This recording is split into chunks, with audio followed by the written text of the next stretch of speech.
Good morning, everyone, and welcome to our service on this Creation Sunday, a Sunday when we think about the creation and how we have been left to care for it. Just some notices to draw your attention to. Everything, I think, is on our notice sheet, so you can take that home with you. Important services coming up, of course. Next Saturday, the farewell service for Bishop David at 12 o'clock. And then soon after that, Ash Wednesday, which seems to have come around very quickly again.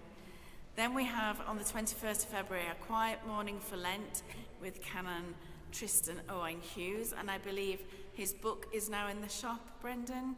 So if you want to follow his book, which we will be doing as a Lent course, then they are available in the shop. And then all our services for Easter week. If you do need a pastoral visit, please do phone either Andy, myself, or Manon. We're very willing to come round, give home communion, or just to sit and have a chat if you're fed up at home and you haven't been able to get in. Donations, we're doing quite well, but I think we are going to be needing soup for quite a while, won't we? So keep the food coming in, the vegetable minestrone or cream of tomato for our warm spaces, and then of course our food bank box at the back of church. As I said, we'll be doing 2 Lent courses this year. Reverend Andy will be doing the provincial Lent course, written by the Dean of Newport, and he'll be doing that at Eglwys y Groes on Thursdays at 2. And myself and Manon will be doing Tristan's book, To Hell's Mouth and Back. And you are very welcome to both. I think ours on Thursday at 7 will be online, so easily accessible. If you have any queries about having to get onto courses online, just let us know and we can show you. And then finally, our new music, art and literature time slot on a Thursday at 1:15, Donyai. Donyai is gift, and of course Yai is Thursday, so the person who thought up the name for that is very pleased with themselves. And we kick off with a fanfare from Martin, so that'll be something to look forward to. So we keep a few moments of silence before we begin our service.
name of the Father, and of the Son, and of the Holy Spirit. Amen. Grace and peace be with you. And keep you in the love of Christ. Heavenly Father, all hearts are open to you. No secrets are hidden from you. Purify us with the fire of your Holy Spirit, that we may love and worship you faithfully. Through Jesus Christ our Lord. Amen. Lord, have mercy. Christ, have mercy. Lord, have mercy.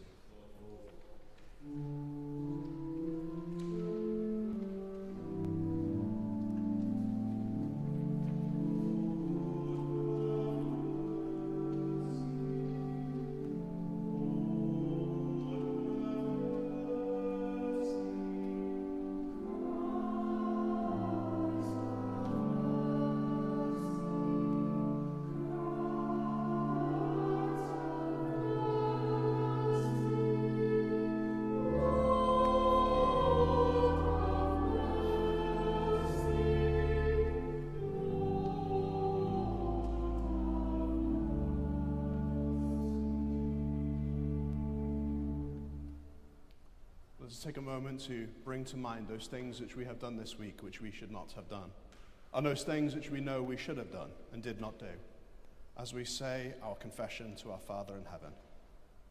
Heavenly Father, we have sinned in thought, word, and deed, and have failed to do what we ought to have done. We are sorry and truly repent.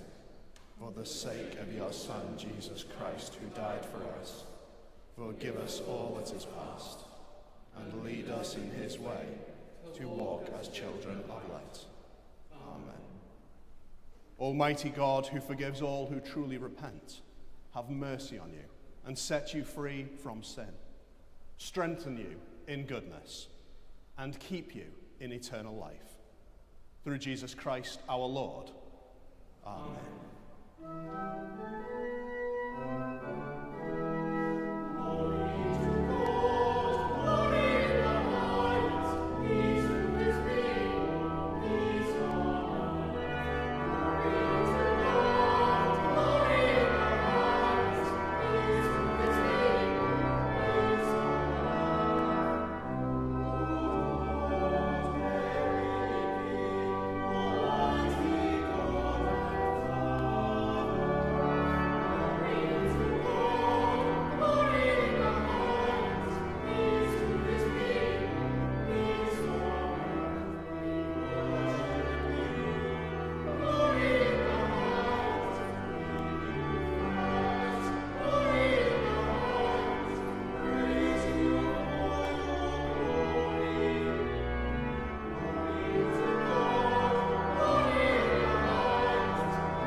Let us pray, the Collect for Creation Sunday.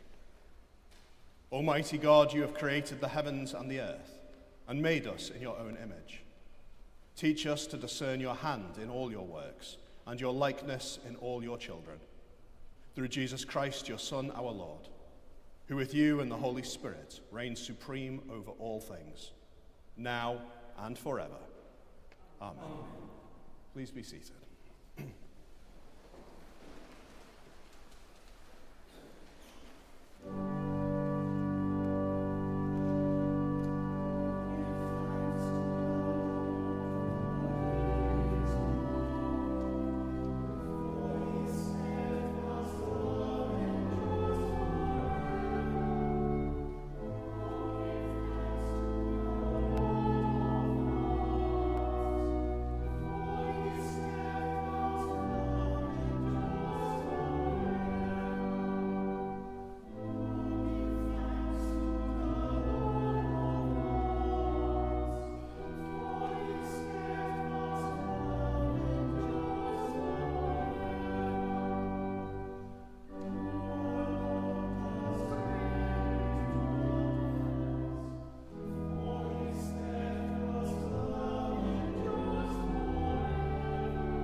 A reading from Genesis chapter 1.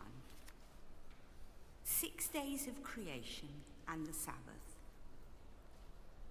In the beginning, when God created the heavens and the earth was a formless void, and darkness covered the face of the deep, while a wind from God swept over the face of the waters. Then God said, "Let there be light," and there was light. And God saw that the light was good, and God separated the light from the darkness. God called the light day, and the darkness he called night. And there was evening, and there was morning, the first day. And God said, "Let there be a dome in the midst of the waters, and let it separate the waters from the waters."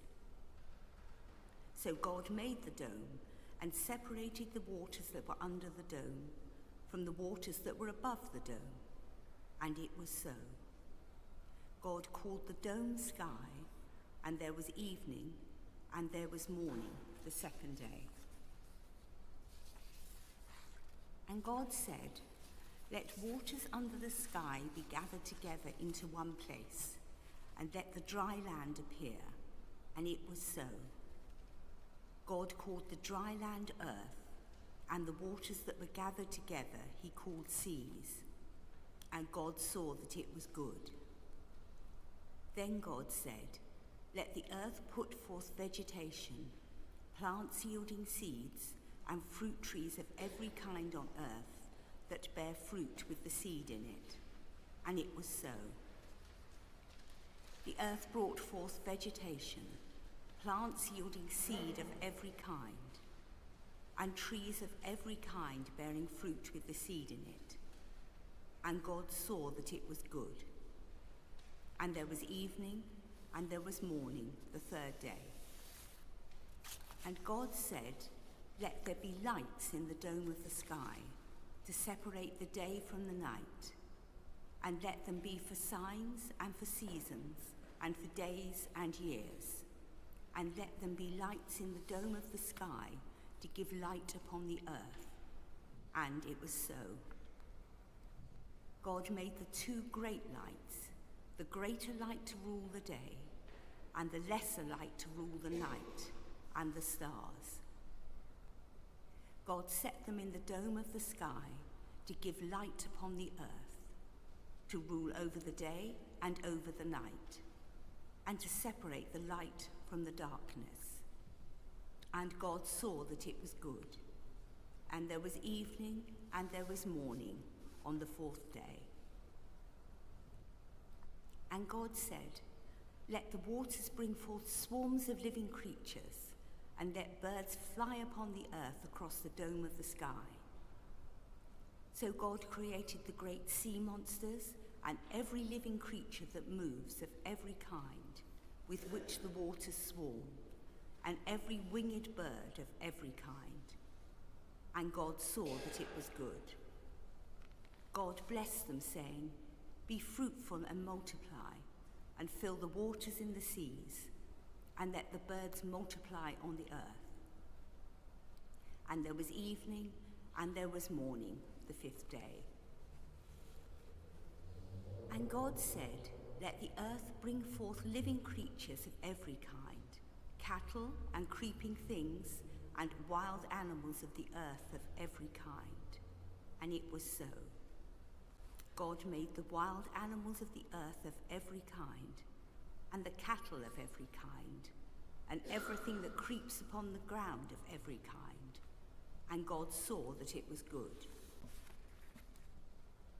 Then God said, "Let us make humankind in our image, according to our likeness, and let them have dominion over the fish of the sea, and over the birds of the air, and over the cattle, and over all the wild animals of the earth, and over every creeping thing that creeps upon the earth."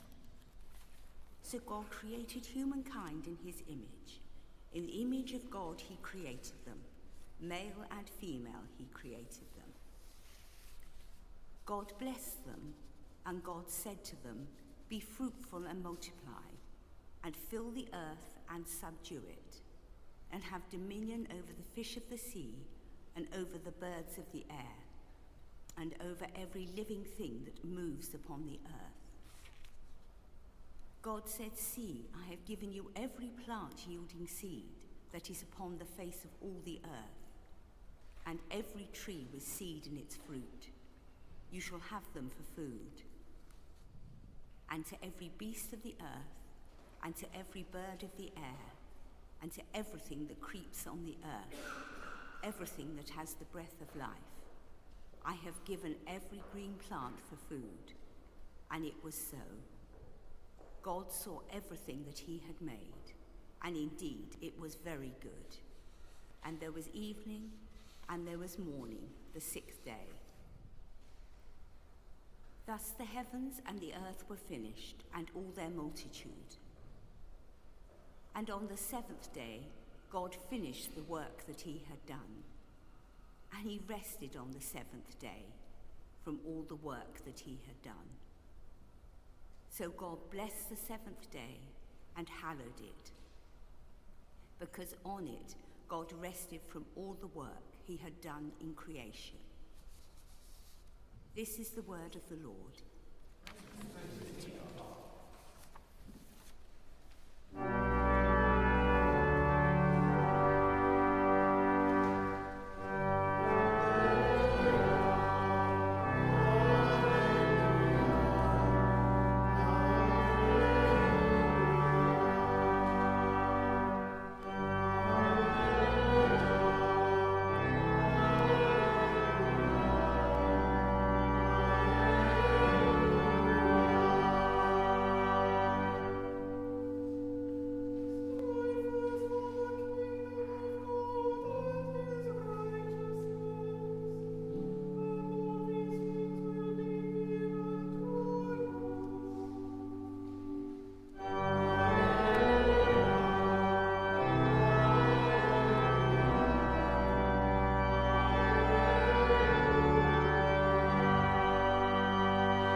The Lord be with you.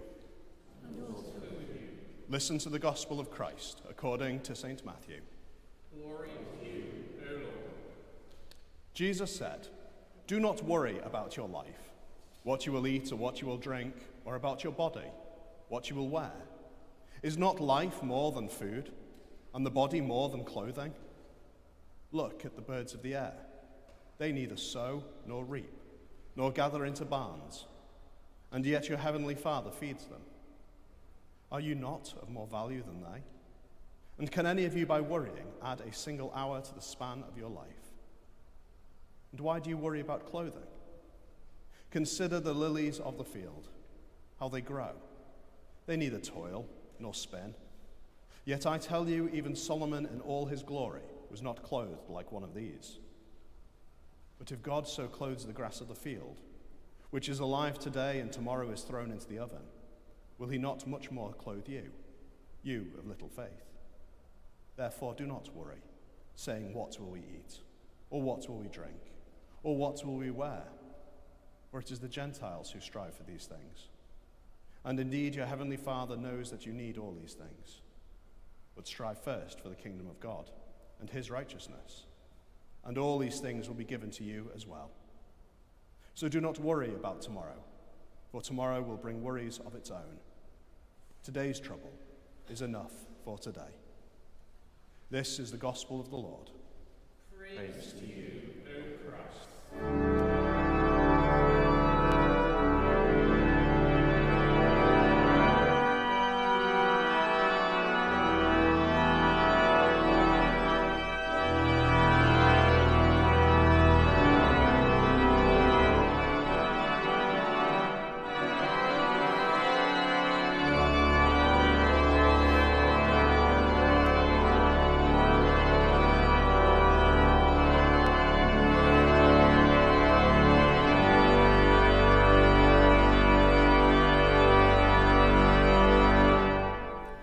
In the name of the Father, and the Son, and the Holy Spirit. Amen.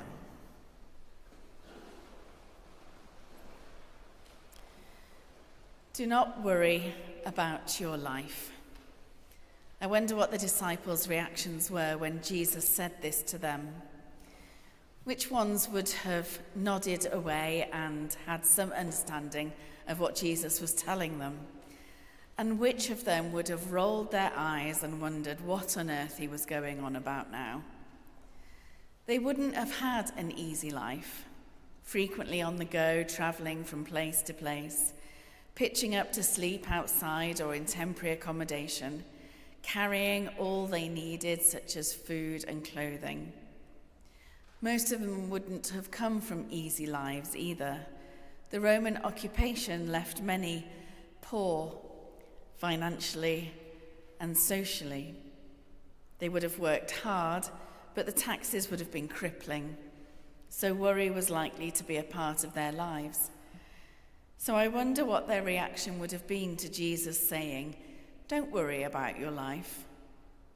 I wonder what our reaction is. Sometimes when I read this passage, I'm the one rolling my eyes because there is so much to worry about. The cost of living crisis continues and only gets worse. We measure that in our household by the price of Freddo chocolates. They were 2p when I was at school, though my children can't quite believe it. 35p today, and apparently in some corner shops, £1. More seriously though, even the very basic items of life are becoming unaffordable to many families. Then there's the state of the world, the rise of divisive political tactics, the ongoing conflicts around the world, the marginalisation and scapegoating of groups of people. And on this Creation Sunday, we remember the pollution dumped in our seas and rivers, and the devastating effects of climate change and the increase in severe weather events. I wonder, with all that going on, what do you think when you hear these words? Do not worry about your life. What is Jesus trying to tell us about God when he tells us not to worry? What is he trying to tell us about ourselves? Deep down, we know that worry doesn't help us. It doesn't make any of those things that I've talked about better. It doesn't make us feel better. Worry, as Jesus says, doesn't add a single hour to the span of our life. In fact, we know that worry and stress can be factors in shortening our lives. The meaning of worry here in the Gospel, or anxiety as it's used in other translations, is to be distracted or pulled in opposite directions. When we think of the worry in those terms, it can change the way we understand this passage. Don't be distracted by the problems of your life. Don't let the problems of your life pull you in different directions. Maybe it becomes a little clearer what Jesus is saying to us. Maybe worry or anxiety distracts us from God and all the blessings of God and God's provision. In fact, Jesus then goes on to tell us about God's provision and how he feeds the birds, clothes the lilies, and even the grass of the field. And if God does that for them, do we not think he'll do it for us? But even then, the command not to worry, not to be distracted, can be difficult. What if, like many families, you are hungry? What if you can't afford heating and you're cold? Anyone who has been hungry or cold, even for a day, knows how distracting that is. Imagine that being your life, that day-to-day reality. How do you stop yourself from being distracted then? How do you trust in God's provision then? We know through the Bible, through Jesus' teaching, that God is generous. We talked about it last week when we thought of Jesus turning water into huge amounts of wine at a wedding. So if we know that God is generous, why do some people have so little? So we think back to Jesus and his disciples, how they lived. They relied on each other, and they relied on the generosity of others around them. God provides through us. When we think about the world's resources, there is more than enough if it were shared fairly. If we look at those around us and ensured no one went without the basic necessities of life, then no one would have to worry. And we all go through periods of vulnerability and need, times when we need to rely on others, and then times when others need to rely on us. That is just the normal ebb and flow of life. This also means that there's no shame in asking for help from someone else. It's a normal part of life. It's expected. We all have times where our health, age, or ability means that we can't do things in our own strength. Even Jesus asked for help when he sat praying in the Garden of Gethsemane. When he felt at his most vulnerable, he wanted his disciples to pray with him. He needed the support of his friends. The problem is the world has tried, and mostly succeeded, to turn us into disconnected individuals. It values caring only for ourselves, looking at others as strangers and even a threat. Being collectively responsible for each other is no longer valued, and it's almost seen as a weakness. But this is not God's way. Strive first for the kingdom of God. And what does the kingdom of God look like? It looks like Jesus, who lived in community, who loved, who healed, and who relied on others for money and food and for hospitality. It looks like a healthy church, a community of God-inspired people, relieving the distraction of worry, showing God's love and care, and relying on each other. When we are strong, we lift up the weak, and when we are weak, we allow others who are strong to lift us. The world and its people are in our care. Strive first for the kingdom of God, a kingdom where people care for one another, and all your needs will be given to you. Amen.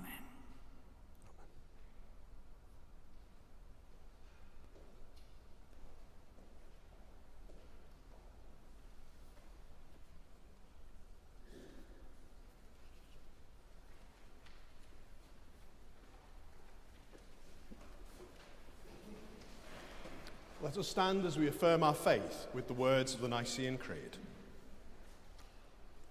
We believe in one God, the Father, the Almighty, maker of heaven and earth, and of all that is seen and unseen. We believe in one Lord Jesus Christ, the only Son of God, eternally begotten of the Father, God from God, light from light, true God from true God, begotten, not made, of one being with the Father. Through him all things were made. For us and for our salvation, he came down from heaven. By the power of the Holy Spirit, he became incarnate from the Virgin Mary, and was made man. For our sake he was crucified under Pontius Pilate. He suffered death and was buried. On the third day he rose again in accordance with the Scriptures. He ascended into heaven and is seated at the right hand of the Father. He will come again in glory to judge the living and the dead, and his kingdom will have no end.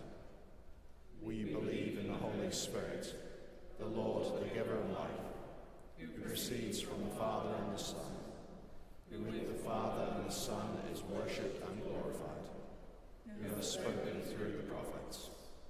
We believe in one holy, Catholic and Apostolic Church. We acknowledge one baptism for the forgiveness of sins. We look for the resurrection of the dead and the life of the world to come.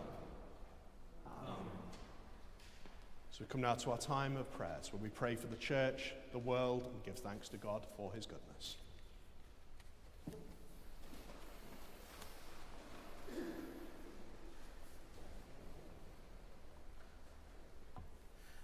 Almighty God, our Heavenly Father, you promised through your Son, Jesus Christ, to hear us when we pray in faith. Strengthen Cherry, our Archbishop, David, the Bishop of Bardsey, Manon, our Dean, and all who minister in Brodaniol and in your whole Church in the service of Christ. May those who confess your name be united in your truth, live together in your love, and reveal your glory in the world. Lord, in your mercy, Hear our prayer. on this Creation Sunday, we pray for the world that we live in.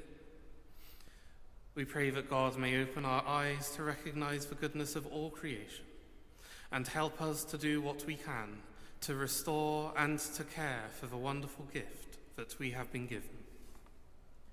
Lord, in your mercy, Hear our prayer. on this Racial Justice Sunday, we pray for all those who have suffered at the hand of their fellow human simply for the colour of their skin. May God grant us tolerance and respect for one another, and remind us that we are all equal parts of his creation. Lord, in your mercy, Hear our prayer. comfort and heal all those who suffer in body, mind, or spirit, especially Elmer, Simon, Jill, and Mavis. Give them courage and hope in their troubles, and bring them the joy of your salvation. Lord, in your mercy, Hear our prayer. hear us as we remember all those who have died in the faith of Christ, and all those whose year's mind falls at this time. According to your promises, grant us with them a share in your eternal kingdom. Rest eternal grant unto them, O Lord. And let light perpetual shine upon them. May they rest in peace. Rise in glory. Therefore, rejoicing in the fellowship of Taylor, Cyril, Methodius, Daniel, Mary, and all your saints, we commend ourselves and the whole of your creation to your unfailing love.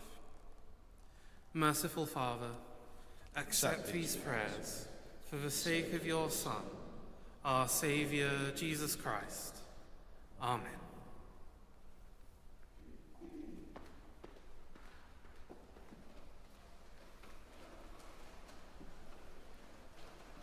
Christ is our peace, and he has reconciled us to God in one body on the cross. We meet in his name and share his peace. The peace of the Lord be with you always. And also with you. Let us offer one another a sign of peace. Peace be with you. Peace be with you. Peace be with you. Peace be with you. Peace be with you.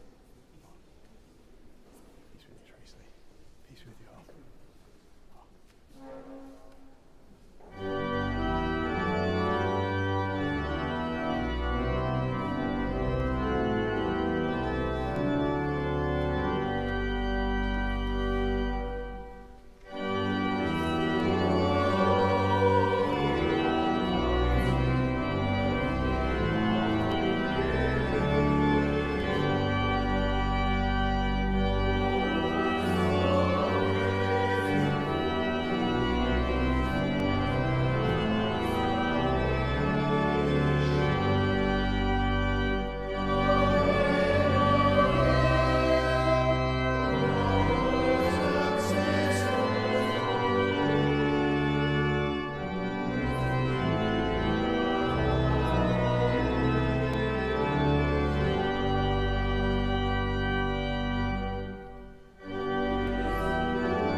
Blessed are you, Lord God of all creation.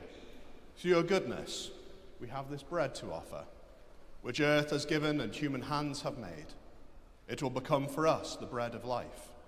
Blessed be God forever. Blessed are you, Lord God of all creation. Through your goodness, we have this wine to offer, fruit of the vine and work of human hands. It will become our spiritual drink. Blessed be God forever. The Lord be with you. And also with you. Lift up your hearts. Lift them to the Lord. Let us give thanks to the Lord our God. It is right To give our thanks and praise. It is always right, wherever we are, to thank you and to praise you, God our Father and King forever, through Jesus Christ, your Son. Through him you made us and your whole universe. When your Holy Spirit came to Mary, Jesus was born as one of us. He loved us so much that he died for us.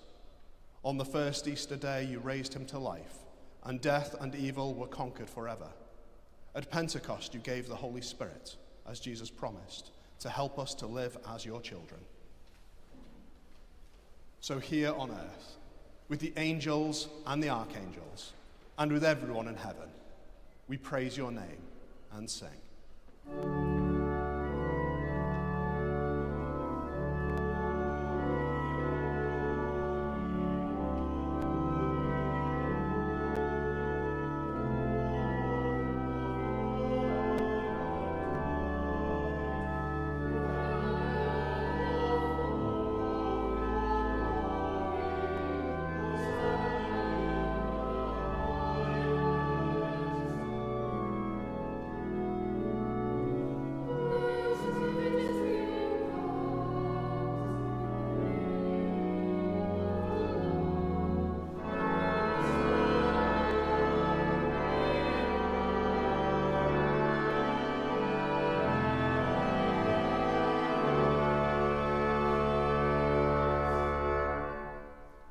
Father in heaven, listen to the prayer we make in Jesus' name.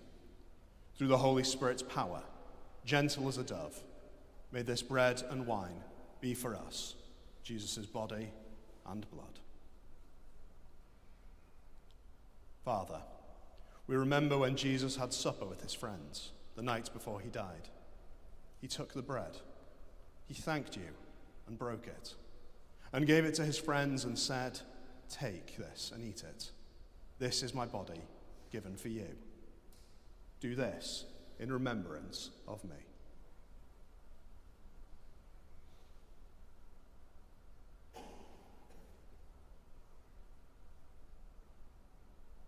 After supper, Jesus took the cup of wine, and he thanked you and gave it to his friends and said, "All of you drink from this cup, because this is my blood, the new promise of God's love. Do this every time you drink it, to remember me."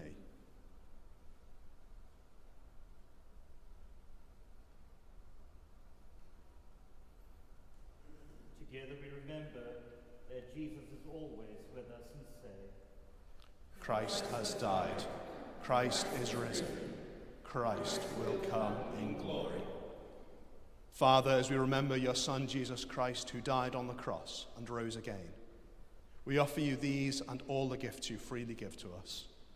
Send your Holy Spirit to be with us and all who share this bread and drink from this cup. Help us to trust you. Bring us closer together and welcome us with all your people into Jesus' glorious kingdom. All honor and glory belong to you, Father, through Jesus, your Son, with the Holy Spirit, one God, forever and ever. Amen.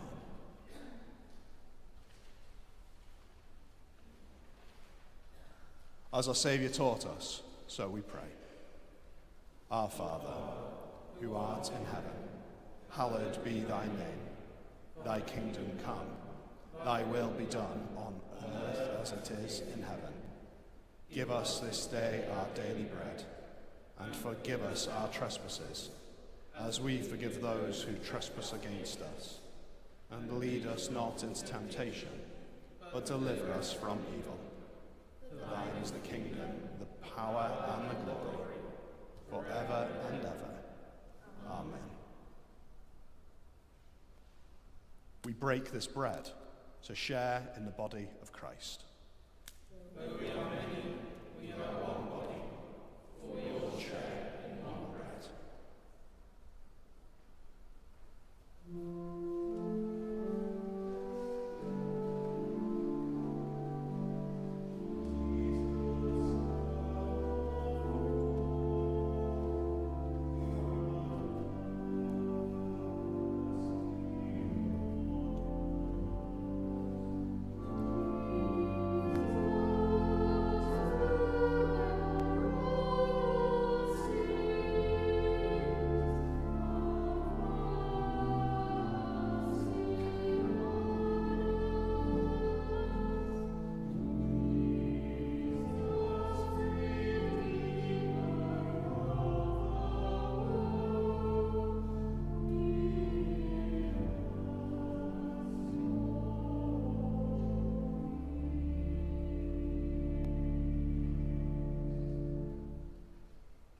God's holy gifts for God's holy people.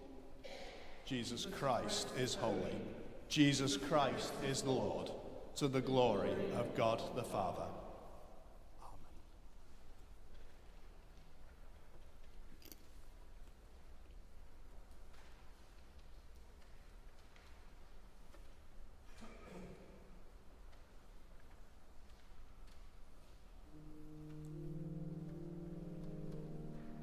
Body of Christ, keep you in eternal life. Body of Christ, keep you in eternal life.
Give thanks to the Lord, for he is gracious. His love is everlasting.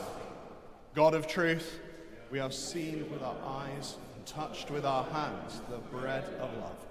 Strengthen our faith that we may grow in love for you and for each other. Through Jesus Christ, our risen Lord. Amen. The Lord be with you. The Lord bless you and keep watch over you. The Lord's face shine on you and be gracious to you. The Lord look lovingly on you and give you his peace. And the blessing of God Almighty, the Father, the Son, and the Holy Spirit be among you now and remain with you always. Amen. Go in peace to love and serve the Lord. In the name of Christ. Amen.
Just look, because